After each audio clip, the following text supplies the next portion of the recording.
They had us upside down, tried to tie my hands behind my back.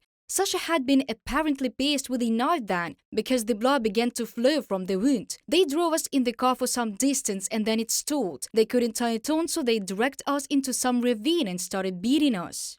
It was only 300 meters from the airport in Grozny when Yelena Milashyna, a Novaya Gazeta journalist, and Alexander Neumov, a lawyer, were intercepted in Chechnya by a masked man. Sasha was beaten very severely, and I was too. They threatened to cut off our fingers and then began to break them. Of course, that is not normal, but it is logical. After all, we criticize the Chechen authorities, and they react to this in such a way. They took away all the equipment from the journalists and the lawyer. The unknown did not hide the reason for the attack, the professional activities of Milashyna and Neumov. They flew to Grozny to witness the sentence of Zarema Musayeva, the mother of human rights activists Abu Bakr and Ibrahim Yangulbayev. In January 2022, Chechen security forces kidnapped Musayeva in Nizhny Novgorod and took her to Grozny.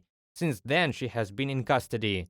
The practice of harassing opposition journalists is common in Russia. A lot of journalists were deprived of their freedom and the opportunity to write and publish, but the most cruel fate awaited civilian journalists. They falsified their cases and tried them for planted drugs or for planted explosives.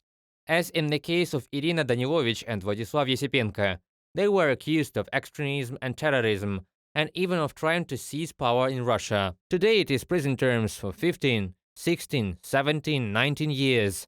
It is very scary. Mykola Semena, Crimean journalist for the publication Crimea Reality. Journalists and freethinkers have always been persecuted in Russia, but with the start of Russia's armed aggression in Ukraine, the pressure on civilian journalists has intensified. And since February 24th last year, the activity of independent reporters in the state has become almost impossible. Independent Russian journalists are living in droves abroad to avoid jail for factual coverage of the war against Ukraine, so the few who remain in the country should be allowed to provide important information to the Russian people.